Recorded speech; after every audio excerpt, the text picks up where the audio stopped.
Nous sommes le 10-10-21. Bonjour à toute l'équipe de la matinale. Bonjour à la Guadeloupe qui se lève tôt. Bonjour aux internautes qui sont connectés. À tous, bienvenue dans la tranche d'information spirituelle Bonne Nouvelle, animée par le pasteur Josias. Lors de notre dernière session, nous avons entamé une réflexion sur cette déclaration en Hébreux 3, verset 4, qui dit « Chaque maison est construite par quelqu'un, mais celui qui a construit toutes choses, c'est Dieu. » En synthèse, nous avons compris que l'homme est comptable et responsable de la gestion qui lui a été conférée par Dieu le Créateur, Dieu le propriétaire de toutes choses. Nous poursuivons notre réflexion sur cette vérité. Dieu le Créateur est le Dieu propriétaire de toutes choses. Il nous est dit dans le psaume 24, le verset 1er, « À l'Éternel la terre et ce qu'elle renferme, le monde et ceux qui l'habitent. » De l'infini grand à l'infini petit, tout a été pensé, réfléchi, programmé par le Dieu créateur. Tout est venu à l'existence avec un but précis, une mission clairement définie, et vous en faites partie. Dans un dialogue entre Dieu et Job, le Dieu créateur interpelle Job sur sa contribution dans la création et le bon fonctionnement de l'univers. Je vous cite quelques questions. Où étais-tu quand je fondais la terre ? Dis-le si tu as de l'intelligence. Qui a fixé les dimensions, le sais-tu? Ou qui a étendu sur elles le cordeau? Sur quoi ces bases sont-elles appuyées? Ou qui en a posé la pierre angulaire? Depuis que tu existes, Job, as-tu commandé au matin? As-tu montré sa place à l'aurore? As-tu pénétré jusqu'aux sources de la mer? T'es-tu promené dans les profondeurs de l'abîme? Les portes de la mort ont-elles été ouvertes? As-tu vu les portes de l'ombre de la mort? As-tu embrassé du regard l'étendue de la terre? Parle si tu sais toutes ces choses. Fais-tu paraître en leur temps les signes du zodiaque? Et conduis-tu la grande ours avec ses petits? Connais-tu les lois du ciel? Règles-tu son pouvoir sur la terre? Élèves-tu la voix jusqu'aux nuées pour appeler à toi les torrents d'eau? Lances-tu les éclairs? Parlent-ils? Te disent-ils, nous voici? Qui a mis la sagesse dans le cœur ou qui a donné l'intelligence à l'esprit? Qui peut, avec sagesse, compter les nuages et verser les autres des cieux? Nous nous arrêterons ici. Quand on sait que 20% de l'océan est connu scientifiquement, nous avons ici un ordre de grandeur de notre connaissance et de notre maîtrise sur le monde et l'univers. Il est bon de se rappeler que l'homme lui-même est une créature de la création. Sa singularité, c'est qu'il a été créé à l'image de Dieu et à sa ressemblance. Paul résume bien donc ce point en déclarant, en Colossiens 1er, versets 16 et 17, « Car en Christ ont été créées toutes les choses qui sont dans les cieux et sur la terre, les visibles et les invisibles, trône, dignité, domination, autorité, tout a été créé en Christ, par Christ et pour Christ. Le Christ est avant toute chose et toute chose subsiste en Christ. » Le Christ est donc le noyau de la création, la pierre angulaire de l'univers. C'est ça donc à crier le potomitan de l'univers. Donc si Dieu a créé les cieux et la terre, cela fait de lui le propriétaire de tout ce qui existe sous la terre et dans les cieux également. Il y a peut-être une petite subtilité, il y a une petite nuance à bien souligner. Dans notre compréhension, le propriétaire est celui qui possède en propriété un bien légalement acquis. Cela peut être le cas par une acquisition, donc un achat. Cela peut être aussi par une donation, un héritage. Tandis que le Dieu créateur est le Dieu propriétaire de fait, de source. Dieu n'achète rien du tout. Tout lui appartient. Permettez que je fasse une toute petite parenthèse. Puisque Dieu n'achète rien du tout, c'est pour cela donc que la Bible développe cette vérité que Dieu rachète l'homme.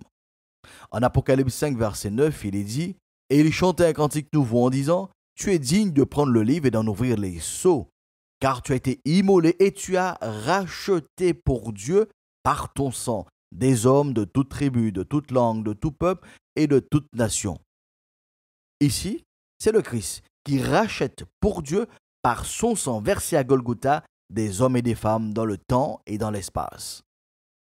Cela me permet de tordre le cou à une pensée populaire qui dit « le salut est gratuit ». Non, madame, non, monsieur, le salut, le pardon des péchés a un coût. Il a un prix qui a été payé pour que la relation de l'homme ou de la femme soit rétablie avec le Dieu créateur qui est propriétaire de toutes choses. Nous fermons la parenthèse. Chers amis auditeurs, chers amis internautes, saisissez-vous donc la portée de cette vérité en Hébreux 3, verset 4, où il est dit « Chaque maison est construite par quelqu'un, mais celui qui a construit toute chose, c'est Dieu. » Tout ce que vous pouvez utiliser pour construire de manière littérale ou au sens figuré, toutes les ressources ont été mises à disposition par le propriétaire de toutes choses. Je vous invite à faire un petit exercice. Prenez 60 secondes. En 1 minute, regardez autour de vous, sur vous, au-dessus de vous, au-dessous de vous. Tout objet, tout bien matériel que vous voyez a été donc construit, fabriqué par quelqu'un. Maintenant, pour l'exercice, posez-vous donc la question, avec quel matériau ce bien, cet objet a été créé? Alors bien sûr, même si vous ne connaissez pas tous les composants, ce n'est pas grave. Mais la leçon à retirer, sans faire un jeu de mots, cet objet, ce matériel n'est pas tombé du ciel. 3 choses sont sûres. La société, l'entreprise qui a fabriqué cet objet a utilisé certainement plusieurs matériaux. Chaque matériau utilisé provient d'une ressource naturelle. Et toute ressource naturelle est la propriété de Dieu. Chers amis auditeurs, chers internautes, saisissez-vous la portée de cette vérité en Hébreux 3, verset 4. Chaque maison est construite par quelqu'un, mais celui qui a construit toute chose, c'est Dieu. Cette semaine, j'ai été à l'écoute de plusieurs commerciaux en vue de l'achat de matériel informatique.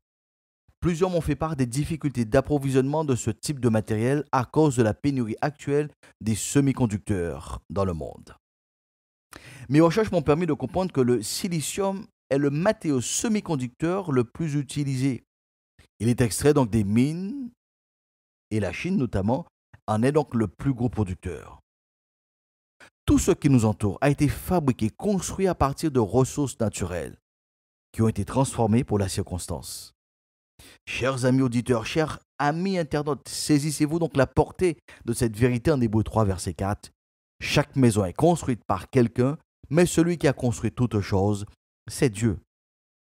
C'est à juste titre que saint Paul pose ces questions, à savoir, car qui est-ce qui te distingue? Qu'as-tu que tu n'aies reçu? Et si tu l'as reçu, pourquoi te glorifies-tu comme si tu ne l'avais pas reçu? En créole, nous pourrions dire, car ni que pas bar. Et si au baoli, pour qui sera fait nom éveil.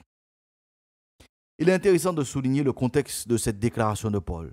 Il encourage tout simplement ses collaborateurs à ne pas développer de l'orgueil, car ce qui peut les distinguer des autres, en fait, est un don qu'ils ont eux-mêmes reçu. Qu'as-tu que tu n'aies reçu?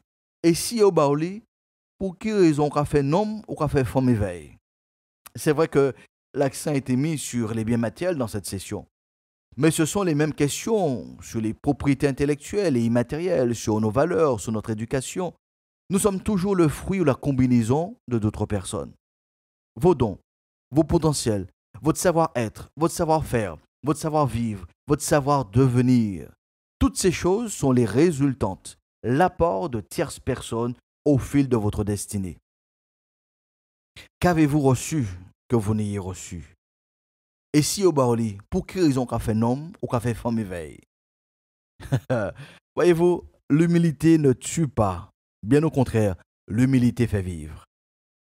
Pour terminer cette session, je vous encourage à faire ce petit exercice. Prenez 3 valeurs qui sont essentielles, importantes dans votre vie. Posez-vous la question sur l'origine, la genèse de cette valeur. Comment a-t-elle été cultivée dans votre existence? Qui a semé cette valeur dans votre vie? En faisant cet exercice, vous dégagerez les voies respiratoires de votre âme. Vous serez oxygéné par l'humilité.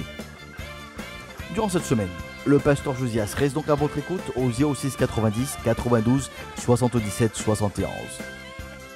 Vous pouvez également réécouter donc cette session sur la chaîne YouTube du pasteur Josias. En attendant que vous fassiez donc cet exercice, proclamons donc ensemble sur votre destinée, la paix de Dieu soit avec vous pour une meilleure saison.